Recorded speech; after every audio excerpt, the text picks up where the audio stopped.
दोस्तों आज बाज़ार हमें इसी तरीके से लाल निशान में देखने को मिला है। ठीक है, तो दोस्तों आज मार्केट में क्यों गिरावट हुई है, क्या रीज़न थे, इलेक्शन से इसका क्या लेना देना है, सब डिस्कस करते हैं इसी वीडियो में। ठीक है, तो दोस्तों सब्सक्राइब कर लीजिएगा। अगर आप न्यू हैं तो प्लीज़ सब्सक्राइब करिएगा ज़रूर।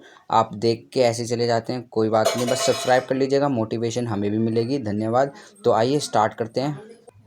आज मार्केट हमें गिरती हुई दिखी है। बैंक निफ्टी हमें यहाँ देखने को मिलती है 1.25% के आसपास, करीब करीब 600 पॉइंट। तो आज बैंक निफ्टी में हमें यहाँ गिरावट देखने को मिली है। ठीक है, और पूरे दिन तो मतलब जब थोड़ा सा गैप अप हुआ था उसके बाद पूरे दिन मार्केट एक ही मतलब बाज़ार टूटता ही जा रहा था और फिर बाद में जाके एक जोन में मतलब फ्लैट हो गया मार्केट। ठीक है, और हमारा जो निफ्टी 50 है इसमें भी हमें करीब ½ % से ऊपर तक की गिरावट देखने को मिली है।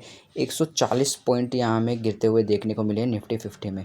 इसमें भी सेम गैप अप हल्का सा हुआ था, उसके बाद पूरा देखिए कितना गंदा लो लगाया है इसने आज, और उसके बाद फिर मार्केट फ्लैट पे कंसोलिडेशन की जोन में चला गया। ठीक है, तो क्या रीज़न थे, कोई ग्लोबल खबर थी जिसकी वजह से ऐसा हुआ? हमेशा मार्केट गिरती है तो कुछ ना कुछ एक कारण होता ही है, या बढ़ती है इतना एक्सेप्शनली तो भी एक कारण होता है, या फिर जैसे कि बाइंग ज़्यादा आ जाती है, सेलिंग ज़्यादा आती है, या कोई अदर ग्लोबली कोई इशू आ जाए। ठीक है, तो हमने देखा आज मार्केट गिरी, लेकिन कल जो है आज सुबह जब हम मार्केट ट्रैक कर रहे थे तो हमने देखा जो यूरोपियन मार्केट्स है जैसे यूके हो गई, जर्मनी, फ्रांस, सारी मार्केट जो है पॉजिटिव हमें देखने को मिली थी। ठीक है, पॉजिटिव हमें यूरोपियन मार्केट देखने को मिली।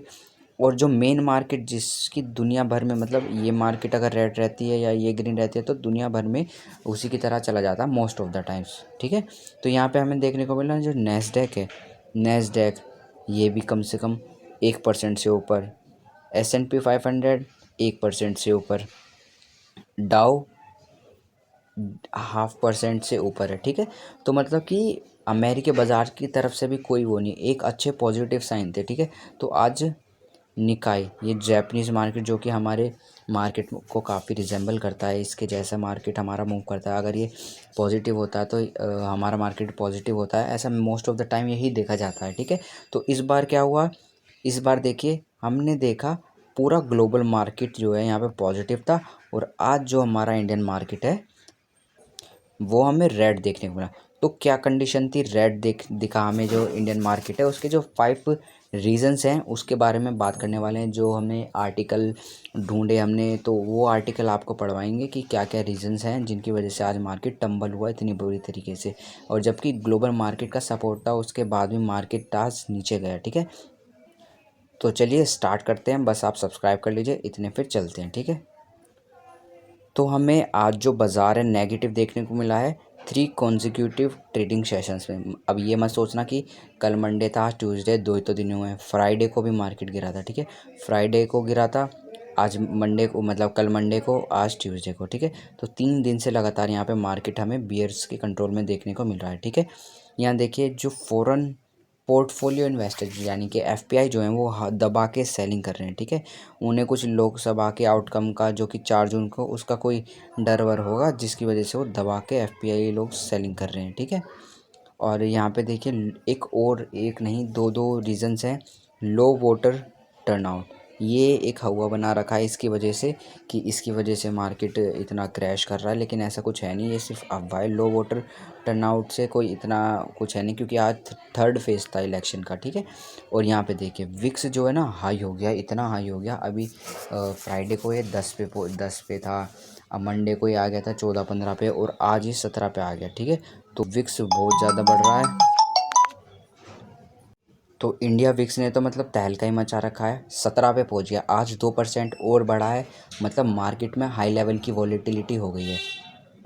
मतलब मार्केट जो है अभी ट्रेड करने लायक नहीं बची है। आप बस एक दर्शक बन के मार्केट को सिर्फ वॉच आउट कर सकते हैं, वरना आपका कैपिटल यहाँ उड़ सकता है, और मार्केट में सिर्फ पैसा कमाने से ज़्यादा कैपिटल बचाना होता है। तो आप अभी फ़िलहाल इसमें काम ना करें, क्योंकि विक्स बहुत ही ज़्यादा हाई चल रहा है। और एक मेन खबर ये देखिए, स्टॉक के जो इन्वेस्टर्स हैं ना, यानी कि इन्वेस्टर लोग, उनकी 3 दिन में, ये जो 3 दिन से मार्केट गिरी है, 11 लाख करोड़ की जो वेल्थ है वो सब डिस्ट्रॉय हो गई है। मतलब जो इन्वेस्टर के मतलब उसमें होता है ना कि इतने प्रॉफिट हो रहा है, तो फिर स्टॉक बियरिश सेंटीमेंट की वजह से नीचे आ जाते हैं, तो उन सभी को टोटल मिला के 11 लाख करोड़ का जो वेल्थ है वो डिस्ट्रॉय हुआ है, ठीक है, इन 3 ट्रेडिंग सेशंस में, ठीक है। अब देख लेते हैं वो 5 क्रूशियल रीजंस क्या हैं जिसकी वजह से मार्केट इतनी वॉलेटाइल हो रही है, ठीक है, इंडियन मार्केट इतनी वॉलेटाइल हो रही है। तो पहला क्या है, एफआईआई सेलिंग, आपको पता ही है, ये सेलिंग करेंगे तो पक्का मार्केट में भूचाल तो आएगा ही आएगा, ठीक है। तो बिगेस्ट रीज़न यही है इंडियन स्टॉक मार्केट की वॉलेटिलिटी का, क्योंकि इतना ऊपर नीचे आजकल मार्केट हो रही है। तो स्ट्रॉन्ग सेल ऑफ किसकी वजह से हो रहा है, एफआईआई एफपीआई इन लोगों की वजह से, ठीक है। 3 ट्रेडिंग सेशन से एफपीआई जो है दबा के सेल करने, कितने करोड़ का कर दिया, 982 करोड़ का। सेकंड जो हमारा रीज़न है आज मार्केट की वॉलेटिलिटी का, प्री इलेक्शन जिटर्स, मतलब another factor could be related to ongoing general election, मतलब जो मार्केट गिर रही है ये इसका इलेक्शन से भी लेना देना हो सकता है, ठीक है। Even the market has fairly discounted the returns of NDA to power the low turnout election so far seems to have instilled some degree of cautiousness among retail investors. तो ये इलेक्शन की वजह से भी एक, मतलब प्री इलेक्शन की वजह से भी काफ़ी माहौल ऐसे बन जाते हैं जिसकी वजह से सेंटीमेंट जो है बियरिश हो जाते हैं, ठीक है। अभी आगे एक इन्वेस्टर नहीं, मतलब एक एक्सपर्ट एनालिस्ट हैं, उन्होंने भी एक कुछ कहा है। तो यहाँ पे हमें मार्केट में जो है ना प्रीमियम वैल्यूएशन दिख रही है, इसकी मतलब जो इंडियन मार्केट है उसमें प्रीमियम वैल्यूएशन दिख रही है पिछले हिस्टोरिक जो एवरेजेस हैं उस हिसाब से। यहाँ पे जो मार्केट है हमें प्रीमियम वैल्यूएशन पे मिल रही है, ठीक है। जैसे कि मोतीलाल ओसवाल फाइनेंस सर्विस है, वो कह रही है कि Nifty 50 trading at 12 month forward P, ठीक है, और वो जो कि 19.3 टाइम्स है at 5% discount to its own long period average, ठीक है। और कोटक इंस्टीट्यूट जो है इंस्टीट्यूशनल इक्विटीज़, इन्होंने ऑब्जर्व किया है कि इंडियन मार्केट जो है कंटिन्यू कर रही है ट्रेड एट एक्सपेंसिव लेवल्स, ठीक है, क्योंकि अभी जो है ना काफ़ी एक क्रूशियल लेवल्स पे, मतलब ऑल टाइम हाई के आसपास थी मार्केट, ठीक है। तो जिसकी वजह से अब ऑब्वियसली प्रॉफिट बुकिंग जोन भी होता है, क्योंकि हर कोई ऊपर नहीं सस्टेन कर पाता, कुछ लोग निकल जाते हैं। और अब ये देखिए एक अनइम्प्रेसिव रिज़ल्ट हमें देखने को मिले थे। जैसे अभी आपको पता है Q4 के रिज़ल्ट आ रहे हैं दबा के, तो Q4 की जो अर्निंग है उसमें, मतलब क्वार्टरली लेवल या फिर ईयर ऑन ईयर लेवल पे भी ना इतने अच्छे रिज़ल्ट हमें देखने को नहीं मिल रहे थे स्टॉक्स में। जो भी स्टॉक्स के Q4 के रिज़ल्ट आ रहे हैं उसमें अच्छे रिज़ल्ट्स नहीं मिल रहे हैं। Q4 के इतनी अच्छी कोई ग्रोथ नहीं है, जिसकी वजह से मार्केट थोड़ी एक्साइटेड भी, और जो स्टॉक आज गिरे हैं उनमें थोड़ी मजबूती आए, तो उनके रिज़ल्ट इतने अच्छे नहीं आए हैं।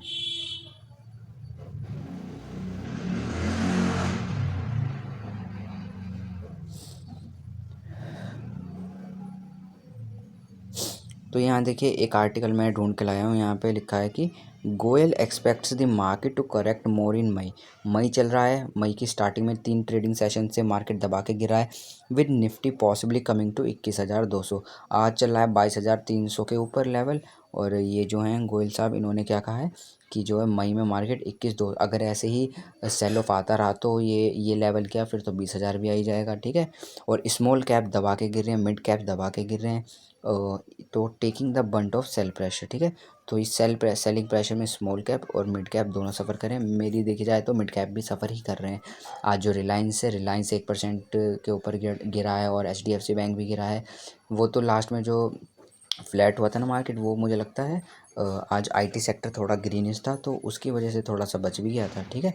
तो ये हमने दोस्तों यहाँ 5 रीज़न जो है हमने यहाँ डिस्कस कर लिए हैं, जिनकी वजह से आज मार्केट हमें टम्बल हो या गिरता हुआ देखने को मिला, ठीक है। तो दोस्तों नमस्कार, आप लोग सब्सक्राइब कर लीजिएगा चैनल को। धन्यवाद।